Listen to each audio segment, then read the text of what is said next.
السلام عليكم ورحمة الله وبركاته. ازيكم حبايبي؟ عاملين ايه؟ يا رب تكونوا دايما بخير وفي احسن حال. اهلا بيكم في مطبخ شهد. طبعا الاول كده هقول لكم كلمتين على السريع. بحب اشكر كل حبايبي وكل اخواتي الغاليين اللي سألوا عليا واللي اطمنوا عليا، وشكرا من القلب. بحبكم في الله، يا رب ديمكم نعمة في حياتي، وان شاء الله المحبة تدوم. مش علشان يوتيوب ولا حاجة، لا علشان احنا اخوات في الله، وفعلا انا بحبكم بحبكم بحبكم، ووحشتوني كتير جدا جدا. وان شاء الله عن قريب يعني نتقابل مع بعض، لو كان لينا عمر. بس طبعا زي ما انتم شايفين انا في موسم الحصاد، وفي موسم الحصاد ده بكون مشغولة جدا جدا، وبكون تعبانة وبكون مش قادرة اني اسجل فيديوهات، ولا يكون في وقت اني اصور كتير. والله انا عندي فيديوهات موجودة معايا، بس مش فاضية اني اجمع واسجل، وانتوا عارفين ان المونتاج بياخد وقت كتير ووقت كبير، وبكون مضغوطة ومفيش وقت. والوقت بتاعي اللي بكون فيه في البيت بكون حابة اعمل شغل بيتي، مش فاضية للموبايل خالص ولا لليوتيوب. فسامحوني لو كنت مقصرة مع كل اخواتي.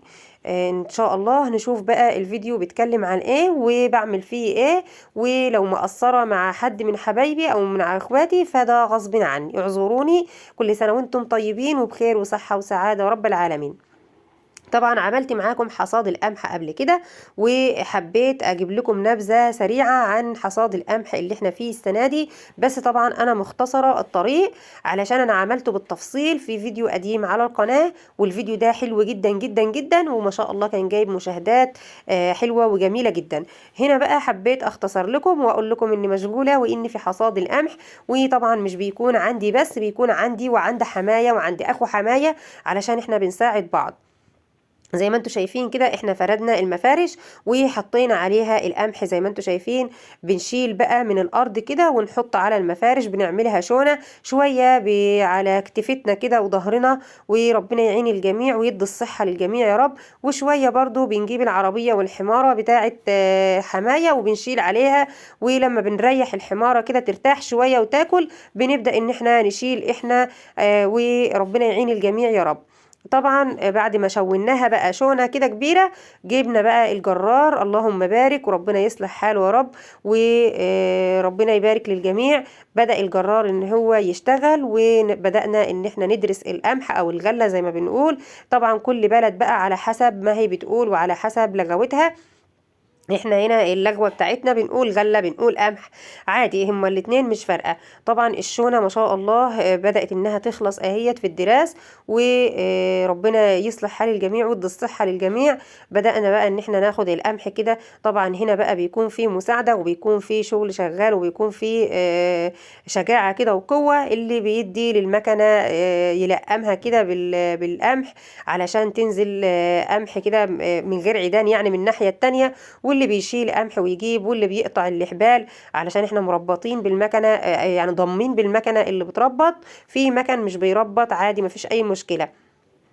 طبعا كل واحد على حسب امكانياته وعلى حسب مقدرته وعلى حسب المكنه اللي هو لقاها تضم له الارض. فيه مكن بتلاقيه يعني المكن بيكون مزحوم وبيكون عليه زحمه كتير، واللي هو طبعا بيعبي القمح في الشكاير، واللي بيخيط. يعني كل واحد كده على حسب ما هو بيعمل ايه، وفي الوقت ده بيكون كل واحد كده ماسك حاجه بيعملها. المهم ان احنا بنتعاون مع بعض وبنشتغل مع بعض، والمهم ان المصلحه تمشي والحاجه تمشي.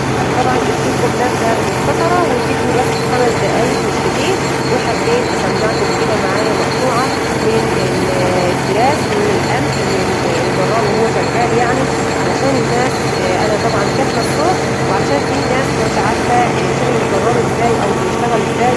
طبعا الناس اللي بالارياف زيي هم عارفين، لكن في ناس تانية مش عارفة ومش عارفة يعني ايه جرار. طبعا الجرار ده اللي هو المكنة او البابور اللي شغال، اللي هو مشغل المكنة اللي بتاخد القش ديت والسير، بيبقى بيكون اسمه بابور جرار زي ما بتقولوا.